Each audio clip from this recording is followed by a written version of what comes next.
Welcome to Thought Cops, the only podcast where every week we talk about what's outraging the internet, and then we let you be the judge, we let you be the jury, we let you be the executioner, too, in the court of public opinion. Coming to you live from Neo, Chicago, I'm Officer Kevin. And I'm Officer Grant. How you doing, Grant? Good.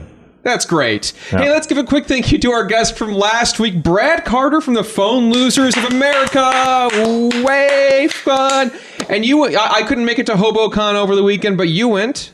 Yeah. How was it? It was fine.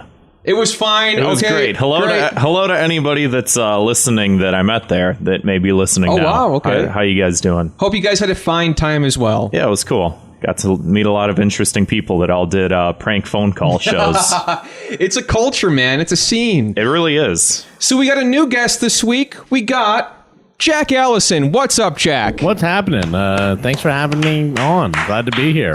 Hey, thanks for coming on, man. Jack, you've been a podcast guest on many shows. You've been on Doughboys. You've been on Your Kickstarter Sucks. You've been on our friend Brett Mercer's show, Big Time Garbage. And here we are on Thought Cops at last. Finally. But I've been working my way up. I've been doing all the ranks, and I finally worked my way up the bracket, and then here we are.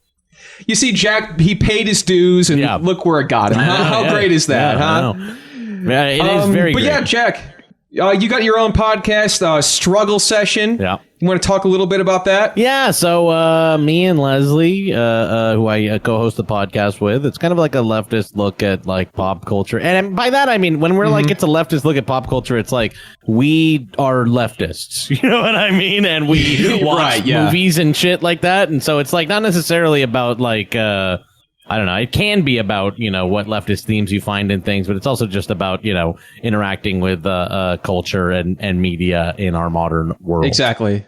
Yeah, from what I hear, it's not necessarily through the lens, but it's like you may talk about politics and you may just be ranking the Final Fantasy games and then having a good time talking about it. I like politics and I like Final Fantasy, and so that's kind of like what it is. Like exactly.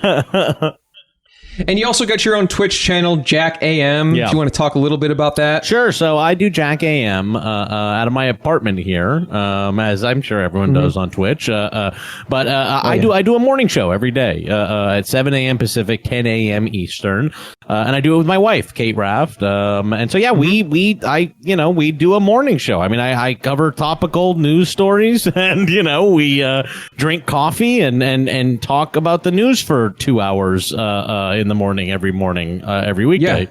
And that's a great application of the format because I know you talk a lot about how great that Twitch is, and that, a lot of people are utilizing it more and more, not just for like, playing Minecraft or whatever. They're using it for, it's just easy access to get out a show on, live streaming. Well, look, this is the first time in history that you can stream out like full television quality video and audio just from your video game computer. You know what I mean? And that is much more powerful. And I also do like to play video games on Twitch, so I don't want to be dismissive about playing video games on Twitch because I like to do it and I think it's fun and everything like that. But these softwares, the same softwares and everything that we're using to stream games on Twitch, you can ostensibly do everything that you could do on public access television, 20 years ago, just all from your home computer. And I think that that's extremely powerful, actually. And, whether it's Twitch or wherever the fuck people are doing live streaming, I just think that,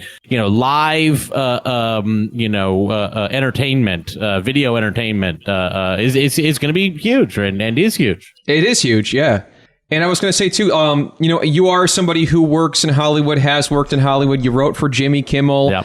And you do, you're taking advantage of a lot of these other formats for media that don't just abide to the rules of... lower barriers to entry and stuff like that. Yeah, lower barriers to entry, and also they're not regulated by these producers and gatekeepers and things like that. Multimedia conglomerate companies. You have to give up a lot. You know what I mean? It is a compromise to do stuff with these big companies. And that compromise happens like well before you ever are making, you know, a comfortable living. You know what I mean? Like you have to compromise your ideas and the stuff you want to do, ostensibly even to pitch to these places. And that's kind of like where I ended up, you know, coming to sort of my wit's end with the, and I mean, I say that I'm at my wit's end with entertainment, but obviously if somebody called me on the fucking phone, I would probably like do a job. Like I would take the money, you know what I mean? But like the thing is that I'm just not like that devoted or excited about, you know, development and pitching and everything like that, because I think the process is a little bit busted,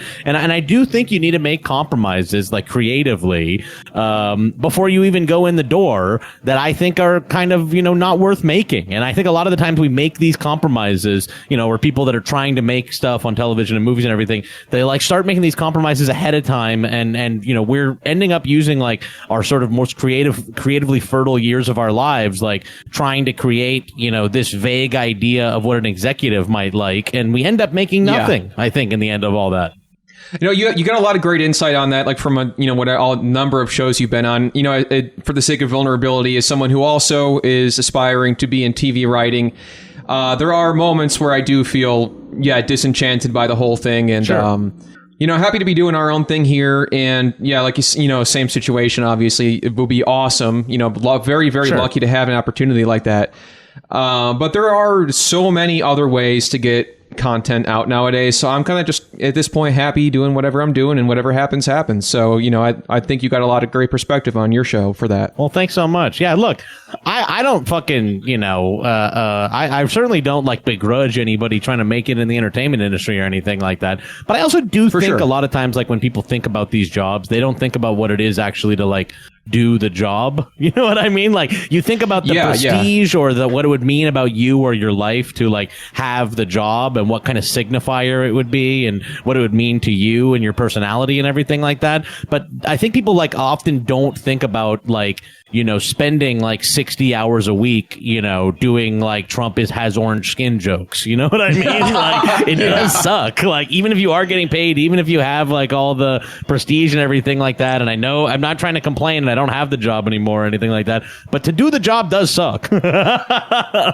It's a job. I know, like Grant and I were talking about that recently, where it's, like at the end of the day, a job's a job, right? You know? Yeah, no matter what. Yep. And I think I can't remember if I was listening to one of the more recent episodes of Struggle Session, or I can't remember where I got this from, but someone was talking about how, like, The Daily Show, for instance, all of the Daily Show spinoffs, and how they're all like the same, like, oh, this is what news used to look like in the 80s, so we're spoofing this thing that doesn't even exist anymore. This is something I don't know if you heard it on Struggle Session, but it's something I've talked about before. I think so. Which is that, like, I think that modern news parody shows are parodying this look and style of news from like the 80s and 90s, and modern news doesn't even look like that anymore. Like all the comedy shows, like where it's just a guy at a desk talking to you, I'm like, that's only comedy news shows that does that. That's not what real news shows even look like anymore. Yeah, so you're talking about all these like studio executives and stuff like that, like, oh, it needs to be this way, and it's just like you can sit in front of a webcam and talk to people for 3 hours, and you'll get more views than Hassan Minaj. I mean, or frankly, like, honestly, I mean, and I don't even care about views, you know what I mean? But like when you look at something like, you know, all these like sort of fake and comedy news shows have this sort of like, you know, very Daily Show-ish format, and that's because it's a format, because they're doing, you know, what 3-camera sitcoms used to look like. You know what I mean? Like there's a way, there's a mechanism, and it's a machine that has been built before, and so now building one of these political comedy shows is like building a similar machine to the machine that got built before. And so you end up with all these shows that are like pretty much identical because they're all built to be identical. And they're all based off this carbon copy of a carbon copy of a carbon copy, which was 20 years ago a parody of something. And none of them are anything. They're not a parody of anything I recognize anymore.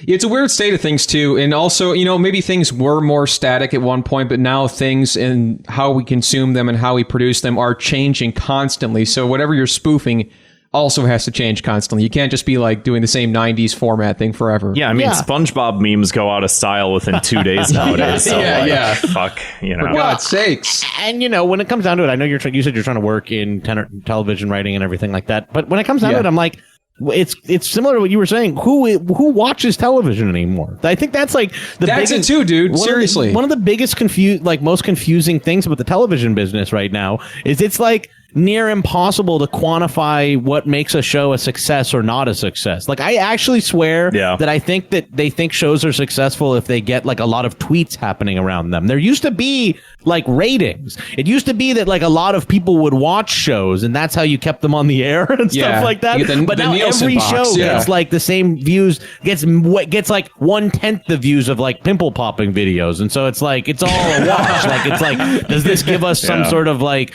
coolness factor to have it on the air? Then we'll keep it on the air. Does it get a lot of tweets, or is it a favorite of the boss's kid? Then it stays on. Do you have any insight into how we talk a lot on this show about how some of these corporate conglomerates, like old media, are sort of taking over YouTube? Sure. And how, you used to go on YouTube and just see like, oh, here's a video of a guy at the zoo or whatever. Sure. And like just weird, strange personal stuff. And then it's just clips of Kimmel, clips of Conan. And it's like, where did all the original content go? Do you have any sort of like insight into that at all? To be frank, it's because they all like, yes. Do I have any insight into that? Like into like why all of a sudden like Kimmel and talk shows started getting pushed up the algorithm and everything like that? It's because like Google is a big company and Disney is a big company. And so like they have executives that interface with each other. And I didn't I didn't work in social media for Kimmel or anything like that. But when you are at the Jimmy Kimmel show, and you're in social media there, you have the phone number for YouTube. You can like get people on the phone at YouTube to like specifically answer to you or whatever. So like, I don't know the ins and outs of how the algorithm works and everything like that, but I certainly think that like they started pushing, I think that there was like, sort of deal. I don't know if there were like actual financial deals made or if it was just sort of like we're going to like, most favored nations this or whatever, but I think they started pushing especially talk show content on YouTube. Yeah. But I mean, the alternative is like all this fucking weirdo like child porn and stuff like that. So I'm like, YouTube's a fucking disaster area even to begin with. It's a hellscape. Yeah, it's awful. Fucking everything. Everything's a fucking disaster. Speaking of talk shows, I had one other question I wanted to ask you about. Mitch Live. If you could talk a little bit about that. What about it? I mean, so Mitch Live is a show that we've done on Twitch a couple times here. It's based on a show that we did a long time ago, but it's a different show. It's a different show. So we had done this show at UCB that was a similar show, and it got picked up to do a pilot. We partnered with Funny or Die, and we made a pilot at FX, and it didn't get picked up. And, they all still own the rights to that show. So we came up with a different show that is also about Mitch, hosting a talk show that he doesn't know what's happening, and it's called Mitch Live. And so, we have really funny concept. We have real celebrity guests when we can get them, and we have real, comedy bits and monologue jokes and everything like that. And Mike Mitchell is our host, and he doesn't know anything that's going to happen before it happens in the show. So we don't give him any interview prep. We don't tell him who the guests are going to be or anything like that, and he just kind of has to wing it as he goes through it. And it's all on Twitch, right? Yeah, so we've done that on Twitch a couple times. That's awesome. I desperately want to bring it back. We're a few months out, or a little while out from the last Mitch Live, but we're gonna bring it back soon. Mm-hmm. I look forward to it. Moving on, though, here we got a little bit of our own show news. We got some new stickers in the store. I think I always forget the URL. What is it? teespring.com/thoughtcops. Try that. That might work. I'm sure if you Google Thought Cops and Teespring, you all can figure it out. Yeah. The listeners, you know how to fucking find things online. Go get the stickers. They're smart. Yeah. smart kids. Yeah. I'm imagining the idiot, the fucking simple brain moron that like types it in and goes, "Oh, it doesn't work," and just closes out of the tab. Oh, somebody's going to say that. Somebody's going to get back to us. There's got to be one person. Look, I'm going to Google it right now just to see how easy it is. Okay, I'm going to say Teespring Thought. It's this easy. It's the top one. Oh, beautiful. It is the top. Beautiful. The SEO is, you guys, number one, have excellent SEO. And it's the top one. We've been trying. Just search it. We've been practicing our SEO. Yeah, in the mirror. Another quick piece of show news. We got a Facebook group. It's now open. It used to be for the $1 tier. We got rid of the $1 tier on Patreon. Yeah, you can still give us $1 if you want, but I recommend $2. Yeah, 2, 5, 10. Those are the Patreon tiers. Patreon.com/ThoughtCops. Also, Facebook.com/group/ThoughtCops. There's no series of numbers or letters. No awesome. numbers, no letters. Wow. Just See, this is what I'm talking about with the SEO. No letters, no numbers. Top Google. That's good shit. you just plug your brain in and go. So let's get right to it here. Let's move on to 2 Minutes of Hate, the very famous, very favorite segment of the show where we like to blanket punish all those annoying things we see on Facebook and Instagram and Twitter and Pinterest. So GeoCities, you know, you see it here and there if you can find it. So let's get right to it. My 2 Minutes of Hate this week is whenever somebody screenshots some goofy phrase or some goofy thing and they just go, new Tinder bio. Yeah. It's like some dumb phrase from some out of context video game dialogue, and they're like, new Tinder bio. Gotcha. So it's a new Tinder bio, and you know, okay. Yes. Yeah, that's pretty bad. Yeah. It stinks. It's just this idea of regurgitating out whatever you see, and it's like this person. It's just the way our minds are wired at this point. Grant, why the hell are you smiling so much? Just because I keep thinking of It's a formula. I can't just write a funny quote that I think I have to find a funny quote, and then here's the formula is quote blank.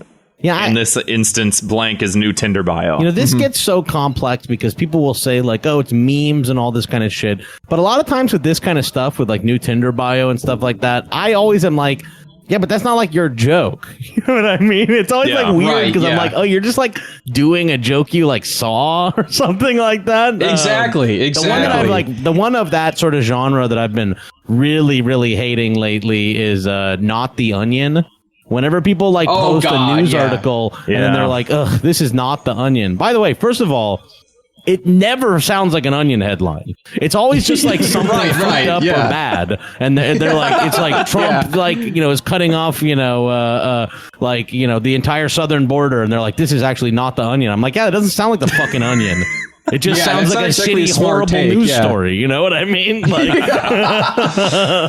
like the Onion is like funny. You know what I mean? That's why it's not the Onion. Though, last week reading last living Hitler relative convicted of pedophilia. Yeah, I double checked that numerous times. Just like, and then you saw the fucking picture of him, and you're like, that's not Hitler. That's Hitler. That's a Hitler. But anyway, for this new Tinder bio, your punishment is, you know, I gotta dig up. We're speaking of memes here. I'm going to dig up an ancient meme. Your new Tinder bio is just that stupid face, that crying face, and it says "Forever Alone" underneath it. And the only things you can put on your Tinder bio are those dumbass, like the advice animals memes, like a boss. memes like that.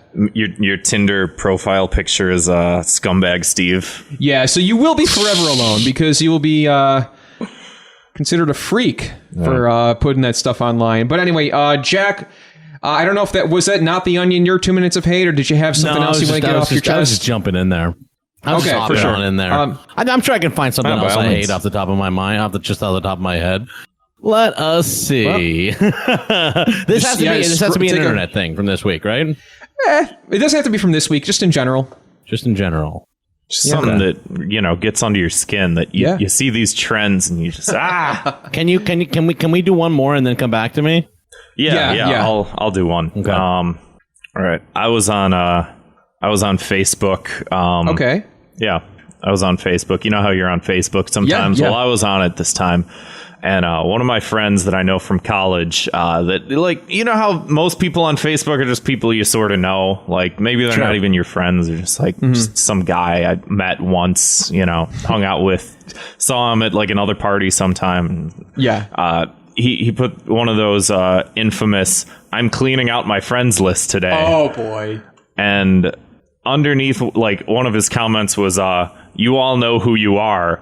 And I was just like, I don't know who I am. I don't know if this is me. Wait, Grant, did you make the cut? I think I made the cut, but I don't know why I made the cut. That is weird. It's giving me an identity crisis because I don't know, like, why I would be included or excluded, you know? Yeah, how well did you know this guy?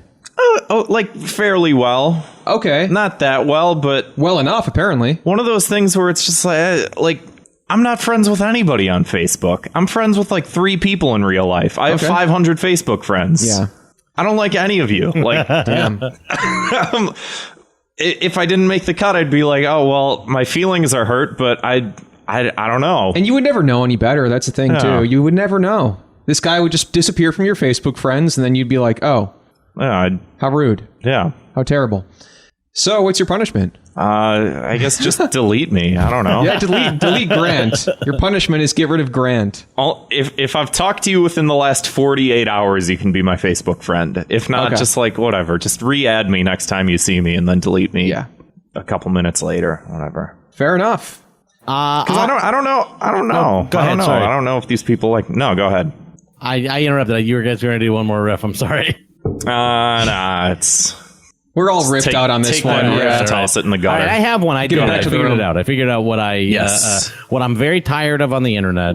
And I'm looking through the rest of the show topics here to see that we're not necessarily doing it here. And I am simply tired of it. Okay. And I think we're going to cover it maybe a little bit later in the show, but it's a very internet phenomenon. But I'm getting very, very tired of the sort of discourse around Netflix stand-up comedy special launches. I am getting very, very tired, and I don't really even have that much to say about the content of these shows that much, but I'm getting very, very tired of the Netflix marketing department and whatever press releases they're putting out about these stand-up specials, because boy, does it make for a tiresome fucking experience on Twitter whenever any fucking Netflix stand-up special comes out. I was tweeting about this earlier this week, but it is the same people that are sort of driving this conversation that released Nanette, as released, the Chappelle special and the Bill Burr special, and like tried to set the conversation as, those being anti-PC, and then obviously, made waves with Nanette and everything like that. These are sort of like, we're falling for marketing here, and I'm getting tired of the discourse. Not necessarily it's okay to be upset or not upset or anything like that, but let's stop making this the fucking main topic of the day every time Netflix releases a stand-up special, whatever it is. It's always like this like super triggered thing, or it's like the exact opposite. It's always like a post-comedy, anti-comedy kind of like... Right. It's a TED Talk. It's a TED Talk or something like that. Yeah. A sort of like weird TED Talk that's like, and it's all good. Like, it's not really even about the content of these things, but it is like, in the way that they market them and in the way that they roll them out, people complain about, the way that reviewers review them, and they complain about the way these things, and cancel culture and everything like that. And I am saying, let's even step it back like one step further and recognize that the marketing departments, at Netflix, like stand to benefit a lot from, getting everyone fired up on both sides. And I think that the thing that we need to notice most of all is that everyone's talking about every single Netflix stand-up special when they come out. And I think Netflix is probably very happy about that. So, maybe let's, they're loving it. Stop getting played so much by Netflix. And so my punishment to the folks who have gotten played over and over and over again by the Netflix stand-up specials and their rollouts here from the marketing department is I sentence them to watch all of the stand-up specials that they post about. Because that will be a fucking nightmare. It's not fun to watch comedy or stand-up or anything. I sentence everyone who wants to post about any fucking Netflix stand-up special in any direction. I sentence them to watch it in full. And, I think that if everyone was required to watch in full all this bullshit, then we would probably not post about just about anything. Yeah, you need a good 5 minutes to form an opinion, I would say. Yeah. And look, and there's like a caveat to the caveat of the caveat. Yes. We will talk. We will talk later in this episode about Chappelle and everything like that. And I have conversations, but I have thoughts about all this kind of stuff. But I do think that in the sort of initial launch of these things, anyway. I can't wait for the Joe Rogan Disney Plus special. The inevitable Joe Rogan on Disney. Yeah, really. Well, I guess speaking of Chappelle, why don't we segue into the main story topics? Yeah, let's do that. So if you haven't listened to Thought Cops before, every week we investigate the internet's outrage-inducing news stories, and then we sentence each perpetrator to a cruel and often very unusual punishment. I wanted to talk about one that actually I just read about on the train over here today.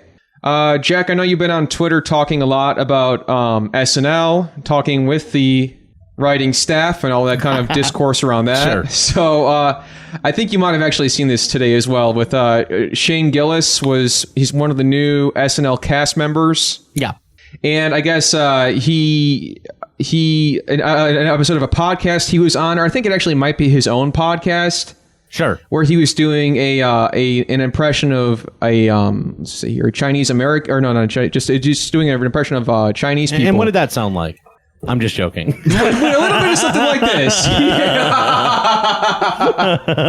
Hey, we'll learn our lesson from Shane here on this one. So yeah, I guess I wouldn't be so fast. As you know, I'll have a take on this very shortly. Mm-hmm. So I think here. Yeah, so look, this is a fucked up thing. You know, it's like yes, this thing came out that he's on these podcasts and he's been saying he said a bunch of fucked up and racist stuff. There's even like another article out that's like, you know, he's like well known for doing like racist and, you know, like sexist comedy and stuff like that. Okay, so here's my sort of deep conspiracy theory here is that given that there is such like there's a preponderance of it, there's so much of this kind of material from this guy, I want to posit that SNL is maybe trying to hire an anti-PC, anti-SJW sort of type of hire. That's what I want to posit. I think that there's so much material. I think that this is maybe not a matter of them not doing their due diligence, and it's maybe a matter of them doing their due diligence. And I'll put forward once again that perhaps what we're all doing today is what they expected and wanted.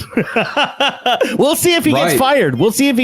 But when I read the other thing about how like he's like well known and this is like what all his material is and everything, I'm like, oh, like, so did they hire, you know, like, is it just like they're trying to check a box because this is such a big sort of part and element of comedy right now? Yeah. I'll say that makes a lot of sense because I mean you saw with SNL, Trump got elected and they did the orange face whatever. Oh, yeah. What's her name, McCarthy doing the Sean Spicer impression, blah blah blah. And then like after like a year or two of them doing that, they started sort of pushing back on a lot of the stuff, and they did like the woke jeans commercial and whatever the fuck, like sort of spoofing like the other side, right? You know, there's two sides, and the head writers are Michael Che and Colin Jost. We know that Michael Che certainly is no fan of sort of PC and SJW culture. Yeah.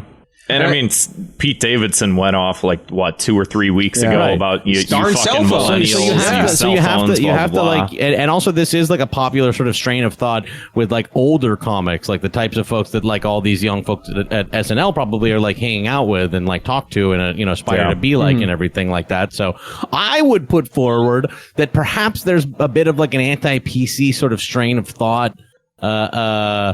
Running through SNL, perhaps. You can't say anything nowadays. I mean, that's my biggest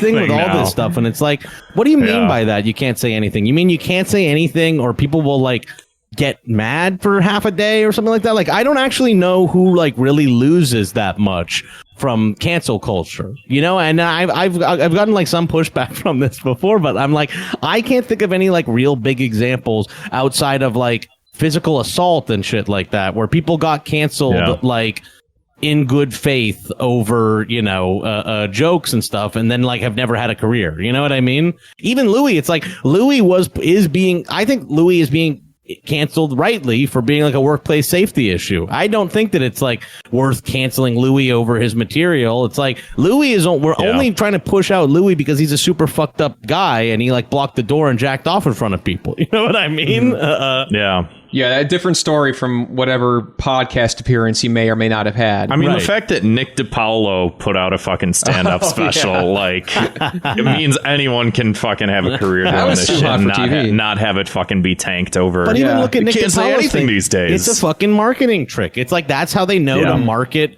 stand-up specials right now. We are only Yeah. marketing stand-up specials to like Republicans or Democrats. Like, you know what I mean? You know, from what I read into this, and I think this guy, Shane Gillis, he's somebody who I think has been on Come Town before or something along those Yeah. lines. So I think that whole thing, it's like not even... We've talked too much about irony on the show lately. There's all these layers, and It's all culminating into an understandable, digestible head, you know? almost, barely, but almost. That's how it feels. I feel like I'm in the Matrix and they're looking at the screen and they're just sort of observing the numbers as they trickle by. yeah. And you're like, The that's sort of how I grand feel theory after. of all of it is like beginning to make sense. Sure.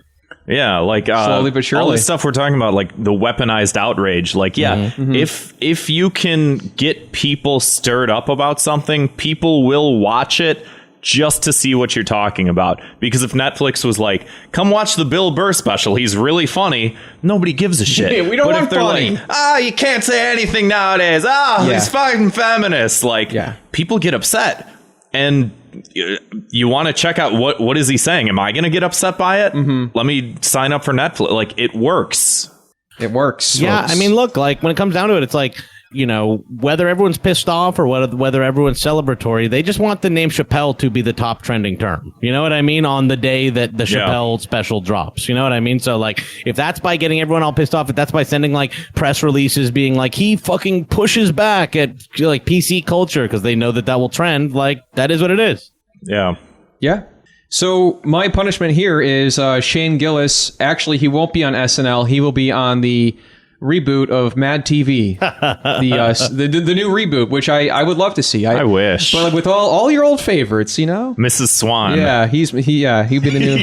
He gets rebooted as Mrs. Swan. Oh, exactly. no. Yeah. So you know what? Time and place. Are we back in that place again? I don't know. Speaking of, I'm going to move on here. Can we talk about the Chappelle special thing? Because there's I did watch it. I did watch it. You did watch it. Yeah. What did you think?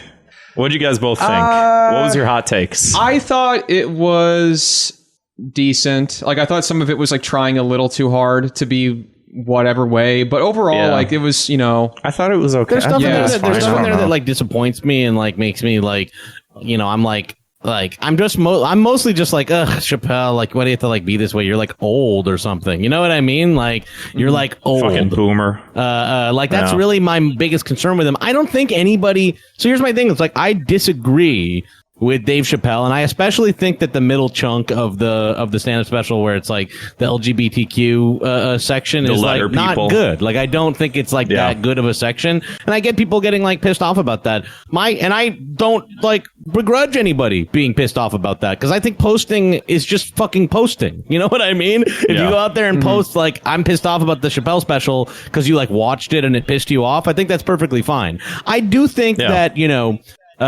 when you send out a comedy special and you get it like all just the offensive parts written down verbatim in an article, like, I don't, you know, I think that like comes off a lot worse than it actually is. True. So when it comes down to it, like, you know, what is the Chappelle special? I think it's not his best special. There were some funny parts. There were other not funny parts. And I think Chappelle is an interesting guy and like a good comic. And, you know, there's stuff in that special that's interesting. Like, his worst joke in it is like a joke where he does like an Asian voice, and like it's a trans joke too. Later in the special, he talks about how he did that joke for his wife, and she hates the joke, and like it's her least she favorite is of his joke. Filipino. And I thought that was like kind of interesting, actually. There's like, my takeaway from it is this: is that I'm like, Dave Chappelle, in doing a stand-up special, his job is to be funny. It's not necessarily for him to be right. You know what I mean? And I think that even he kind of acknowledges that within the special. And so, you know, I think people get a little bit confused sometimes because of the Louis thing, you know, and because of, you know, Louis being pushed out. It's like what Louis was pushed out for was like being a fucking sex creep. You know what I mean? Like actually doing like sex crimes to people. And then also like he came back and was doing sort of like, you know, red state material. And that was notable because of what his persona was before he got caught jacking off in front of people. You know what I mean? I think that kind of like got people confused. It's like, we're not canceling Louis because he said fucked up jokes. We're not, and I also just don't even think cancel culture really exists or anything. Like, people are just making their voices heard and like talking out and stuff like that. So I don't know. I'm like, the Chappelle special's not his best. Big lull in the middle. But there's some funny stuff in it. And you know, again, I think it's not his duty to be right. I think it's just his duty to be funny and like share what his perspective is. I don't think you know, I'm someone who like, I have the opinions that I have. I watched the special and I didn't like come away from it being like, fuck, you know, he's like right about trans people or whatever. You can like watch something and be like, I disagree with that. You know what I mean? I think that we're like giving him way too much power by saying like that by saying these things, he'll be like influencing people to think that way. I'm like, I don't particularly agree with that. You know what I mean? Like,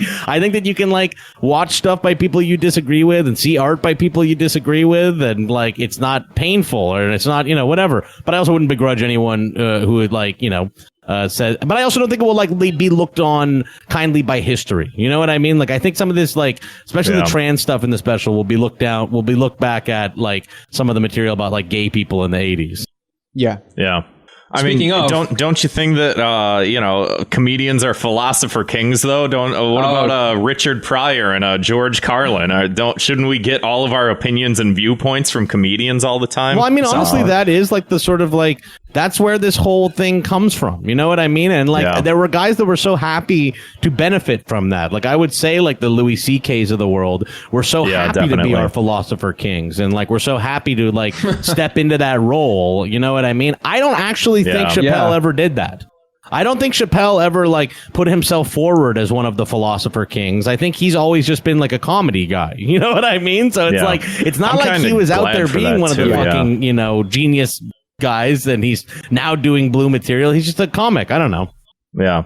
Did you guys catch like the last 20 minutes of it where he was he said someone was in the audience who was trans and who was asking him about like the R. Kelly thing and is it the bonus thing? Yeah, the bonus thing. I didn't see the bonus thing. No, I didn't even know about that. Oh yeah, if you watch it like all the way until the end, it does one of those things where it shows the credits and then it's like, hey, other thing, you know, in the bottom right hand corner of the screen. So he was talking. He did like a Q&A session after one of the specials, and he was talking about he had this interaction with a trans woman in the audience who was talking to him about the R. Kelly situation and how like people were saying back then he quote normalized R. Kelly, and she's like, well, how come? Because if you're doing trans jokes, you're not normalizing like transgenderism. Yeah.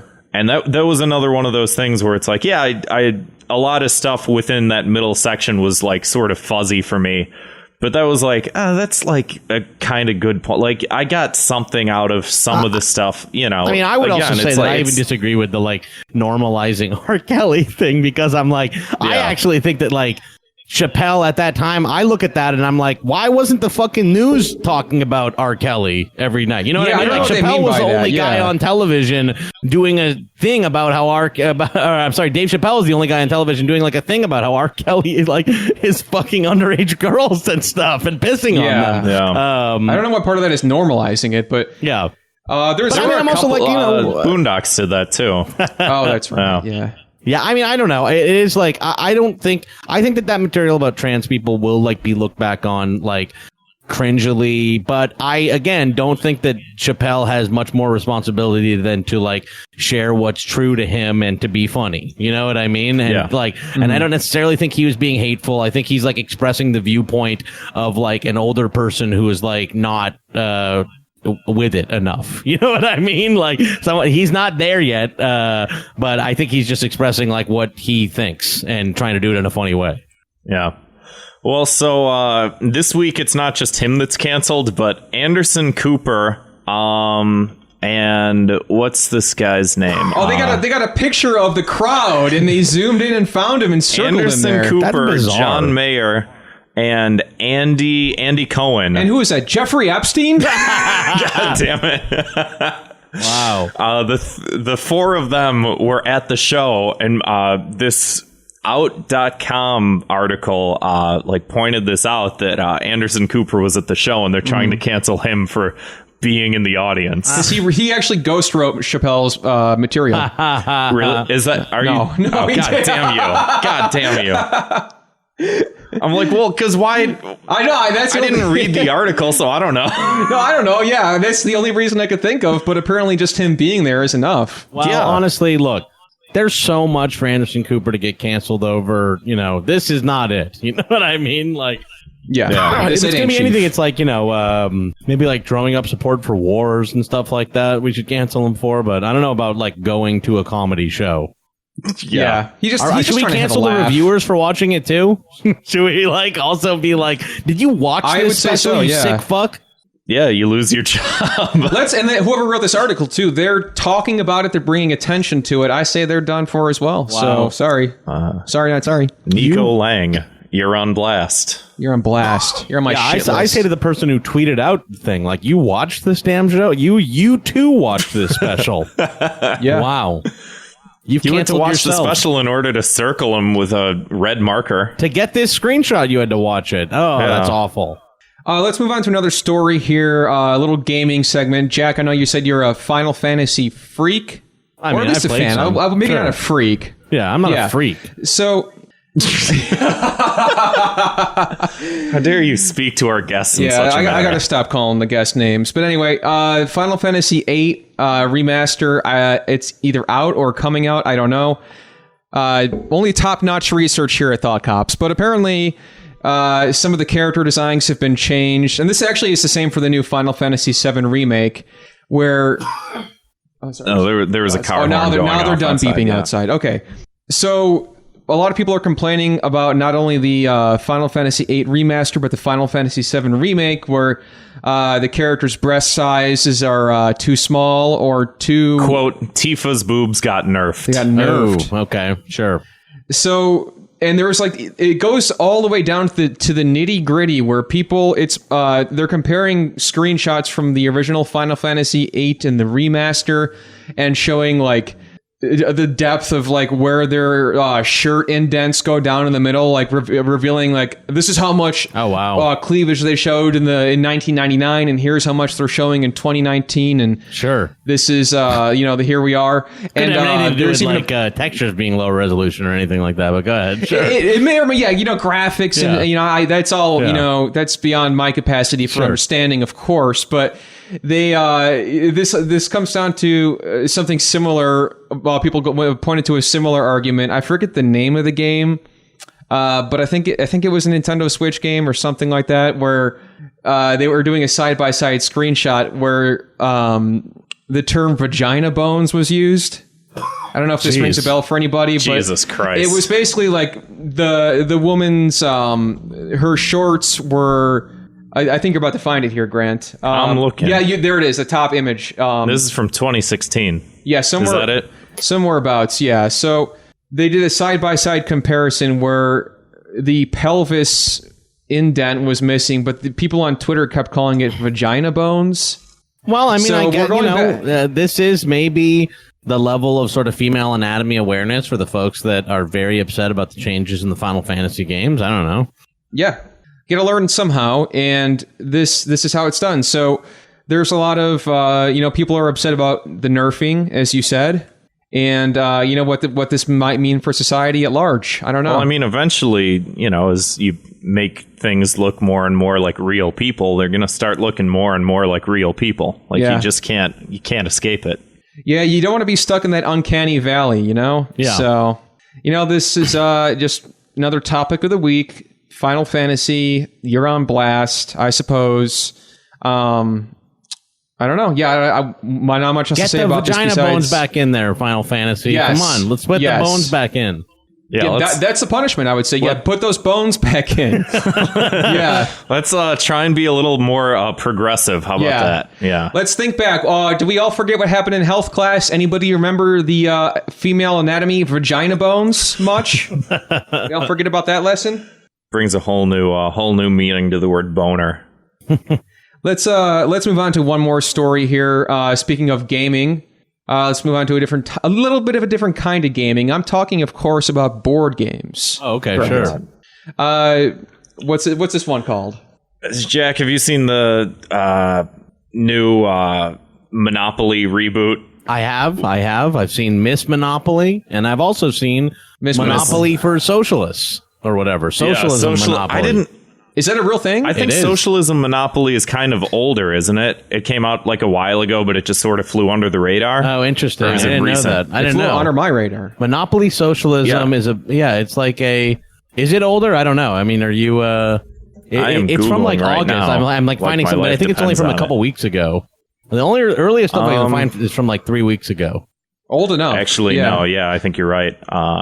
Well, I mean, apparently it's. I just seen it. I only want to like get that point and figure out if that's correct or not, because I think this is another example of this kind of like two-prong marketing trying to just like pit everybody against each other. It's like the same people that are making Miss Monopoly that are like, actually men get like a little less when they pass go, are the same exact people that made Socialism Monopoly that's like being like jokey about how socialism is bad. It's like they just want your fucking money, folks. They don't give a shit.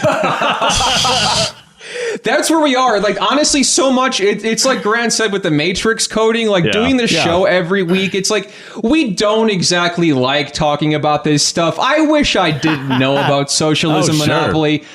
But you know what? We make a little bit of money on Patreon and people have fun listening. So we'll keep doing it. I do a morning show every day. It's a fucking disaster. But it's kind of fun in a weird, fucked up way. Yeah, sure. People are willing to pay me to continue humiliating myself. It's great. Exactly. Yeah. Do you ever just hit that point where you just fucking break mentally and you're like, I just ran out of fucking words? And we're not there yet, but we're getting close. But the whole thing here is, like with the whole Matrix coding is, you do really see all of this really just boil. It's like we said with the Disney movies, where it's like the Little Mermaid is going to be played by a black actress, where it's like there is probably no sincere anything behind that. It's just, hey, we're talking about it. It's like two guys are doing a podcast about it. For me, I'm like, in some ways, I wish there'd be new stuff. I don't really give a shit about if there's a black Little Mermaid or not. You know what I mean? Yeah. Like, I think it'd be cool if there was newer ideas in movies and stuff like that. But yes, it is just kind of like harnessing these larger ideas,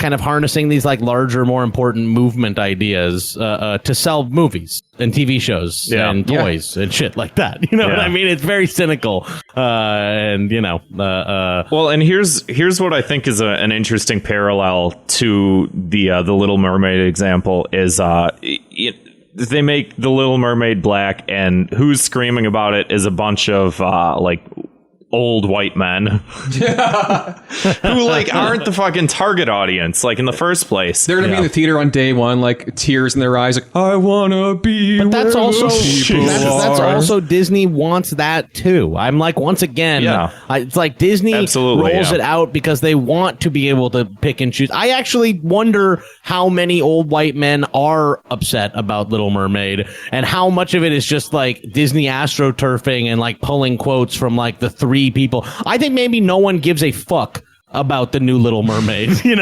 then all of it is just, people, what I mean? And all of it is, I don't know. Yeah. Well, the parallel I'm trying to draw soap. is it's all to sell soap, everybody. Exactly. And soap. The thing with Monopoly is nobody fucking likes Monopoly. It's one of the worst board games. Famous for getting people in fights with each other. Nobody fucking likes Monopoly. They only buy it when it's like a collector's version of like the Game of Thrones Monopoly, the Star Wars Monopoly. And it sits on the shelf. It sits on the fucking shelf. People are they're doing this so that they can sell more versions of Monopoly, because no one's gonna fucking play Monopoly. Can you read some of the new rules? I know. There's a new thing with, I know, passing go involves... In Miss Monopoly, women receive 240 when they pass go, whereas men only receive 200.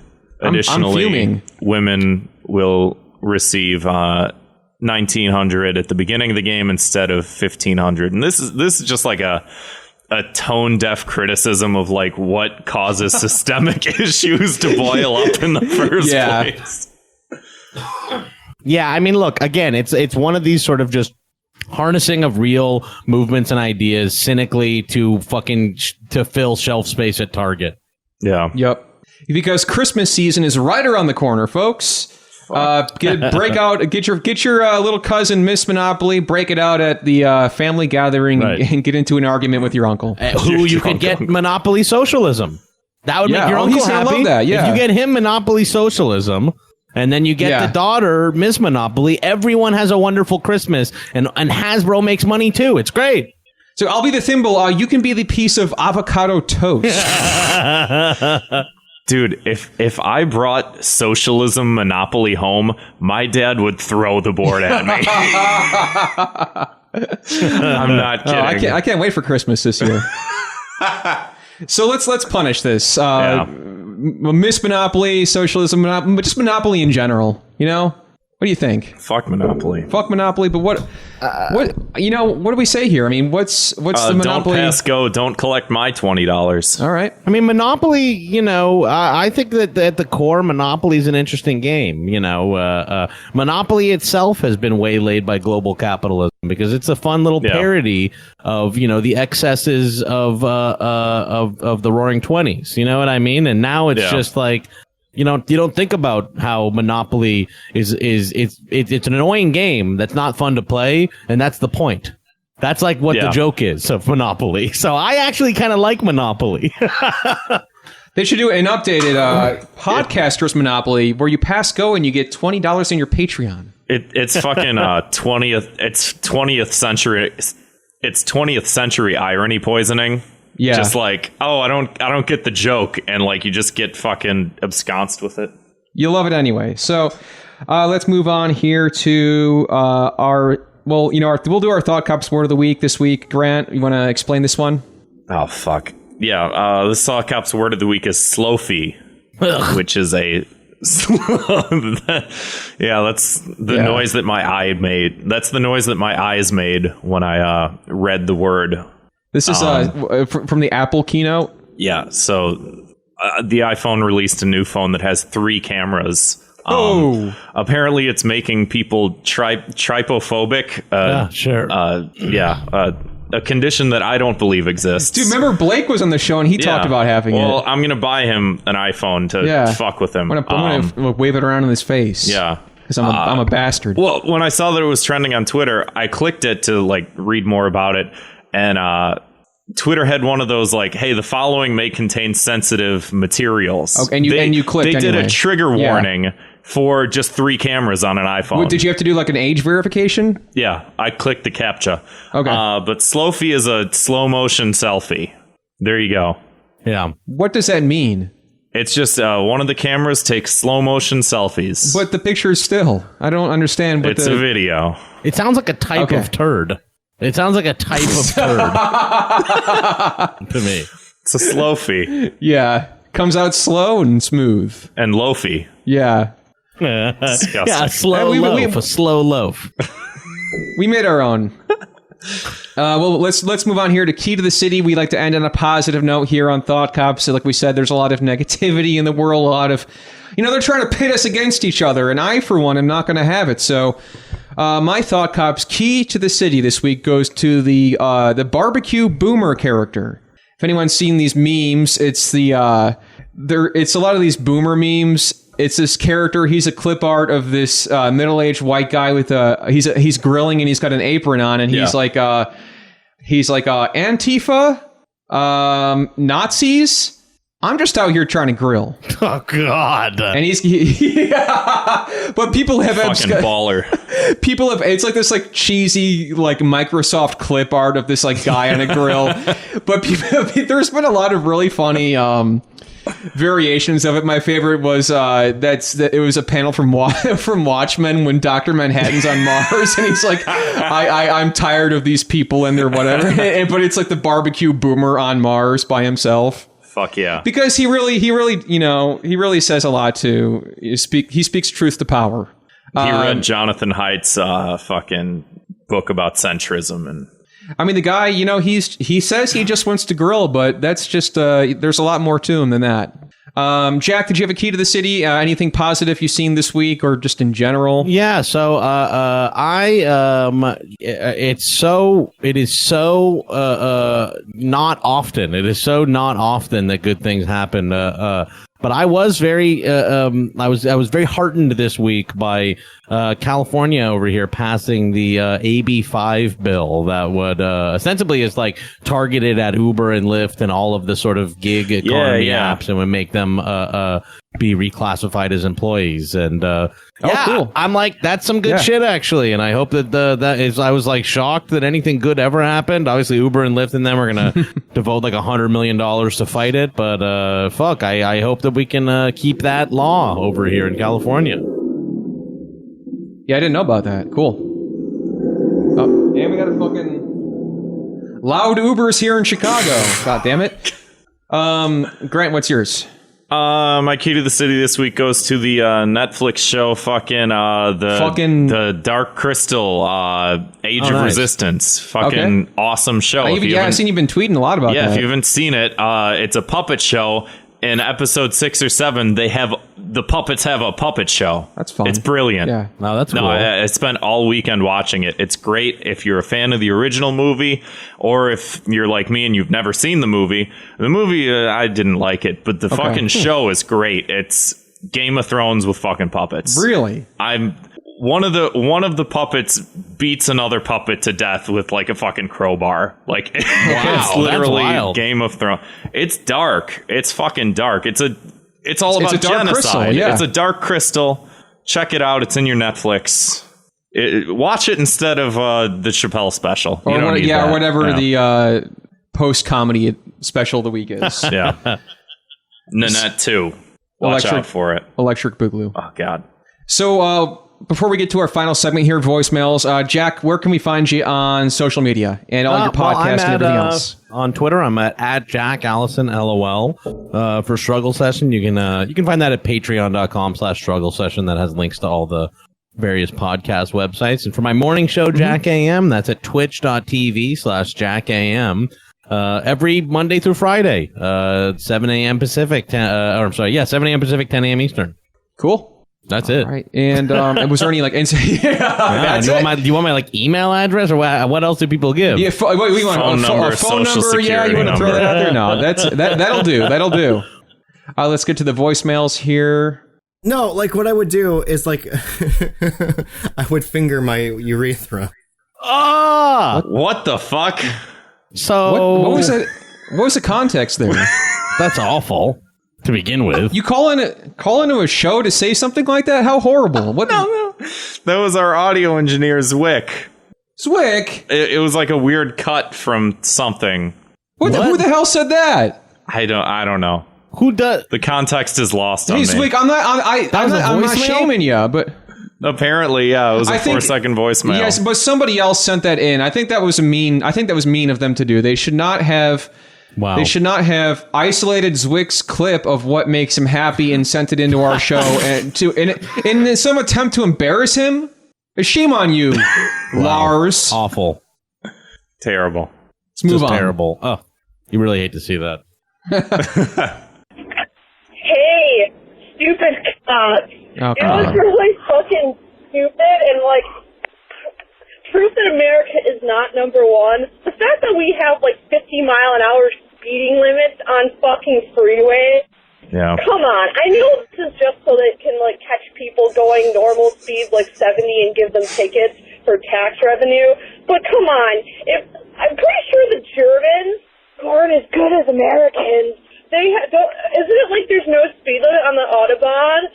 If any crowd, I believe that's the case. I don't know, but I think I'm correct on that. So I think we need to like follow the German footsteps and like have no speed limits. Because like I should not be having to go 50 miles an hour on the freeway. I should be able to go like 100. Because I don't. And leave a voicemail while you do, because this was clearly called in the car. I don't want to be driving any longer than I have to be. I want to be point A to point B. If we can't have good public transit, like. I'm in Wisconsin right now, clearly. But if I can't have good public transit, let me fucking speed everywhere. Stop trying to ticket me. And, oh yeah, I didn't get ticketed. Okay. I well, I did get ticketed, but not for speeding. That's another. Because you're on the phone? Is that why you got ticketed? But yeah, I think we need 80-hour minimum on freeways. This is 50 bullshit or 55. Even I did even accept. Oh my 70, God! All right. I think we need 80. You can just cut this. I think that on just this one thing because. We got the gist of this here. Yeah. I think that I just want to say to all of our listeners, be safe out there. I know you may like the show, but it's not worth getting a ticket for. It's not worth calling while you're going 100 miles an hour on the highway to leave us a voicemail. We have professional comedy writer Jack Allison, who's worked on many great TV shows, and has had a long-standing career. And these are the voicemails you guys leave us. I mean, look, Jack, any opinions on this? You're in LA. Hey, LA traffic. What's your opinion on the speed limit? My opinion on the speed limits are, I think a cool 65 is just fine. I agree that 50 feels a little low to me. But my other answer, my answer on texting and driving and calling and driving, is that I would advise people not to do it. But I'm very good at it. If you're in LA, you'll get very, very good at it. You'll learn how to do it. And I'm very excellent at it. But for everyone at home, do not do it. I've got a number of tickets for texting and driving. But you don't want to miss that meeting, though. So keep that phone on hand. Keep the phone handy or whatever. Hey guys. Hey. My 2 minutes of hate is people that, when listening to the radio, whistle along to parts of the song, but for whatever reason, the thing they're whistling doesn't sound anything close to the song that's coming on the radio. And it drives me fucking crazy. I mean, I'm not a good whistler myself, and that's why I only do it when I know that nobody can hear it. In fact, I try to These get avoid scarier it and scarier. because I know that I'm bad at it. But these fucking people, you work with them, you're stuck with them, and they're listening to the radio. You really have no control over it. But these people, they whistle along, and I can just feel my blood starting to boil. Scary. God fucking damn it! Jesus. My punishment would be the people that do this. They have to. Let me think about that for a second. Is this like These people, Javier they have Bardem to- from No Country for Old Men? Yeah, they're strapped into some kind of chair, and they have to watch. Basically the scene from Clockwork Orange. There we go. There's I think that's a good punishment, don't you think? the fourth Clockwork reference episode in a row. I just keep I it picture going. him sitting in a basement, leaving this voicemail as he's building a bomb. And there's great acoustics on all of these too. So let's Why don't we do one more? Yo, Saw Cops. Yo. Why are there so many people around who can only interact socially with you by just showing you a metric fuck ton of shitty memes? That's all they fucking do when they're talking to you, when you Social meet them, currency. when you're hanging out with them or whatever. That's all they can do. They can't socialize. They can't be funny on their own. All they can do is just take up your time by showing you shitty memes. Yeah. And of course, because you're polite, you just have to sit and kind of do a shitty polite laugh. You just want to die. I've had fucking hours of today taken up by this stupid bullshit in class and in class and out of class. It's such bullshit. Talk like a fucking person. Stop showing me your stupid shitty jokes. Don't you get that I'm annoyed by this when my laughs get progressively fucking not as hearty? Come on. It's Why are exhausting. people so fucking oblivious? Why do people rely on memes to be the end all be all of comedy? It fucking sucks. Memes aren't funny. I don't think I've laughed at a meme in a while, if I'm being honest. I just don't find them funny anymore. I don't know how people do. I don't know, man. I don't know. People are desperate to connect. We live in crazy times, and I agree with him that they're not funny, but at the same time, we're all sad. We're all just trying to find some common denominator, and sometimes it's a picture of SpongeBob, and his eyes are glowing red. Jack, do you run into this problem a lot? With running it, people showing my wife shows me memes. My wife is the only person that shows me memes, and I have to say, I don't really care for it, to be honest with you. I don't love memes, but she'll at least mostly only show me dog memes, which are, ostensibly just videos of, dogs, pretty much. Yeah. Well, let's hope she doesn't listen to this lesson and have her feelings hurt. Oh, well. I told her I don't like it. And yes, she persists. Yeah. Anyway, thanks again, Jack, for coming on the show. Thanks, everybody, for listening. If you feel like supporting the show, you can do that at patreon.com/thoughtcops. Anything helps. It goes a long, long way, and it makes us feel really good on the inside as well. And if you want to leave your own voicemail, you can do so at 312-788-7361, or you can send us an audio file at thoughtcopspodcast@gmail.com. Check it out. We'll see you next time. Thanks for listening.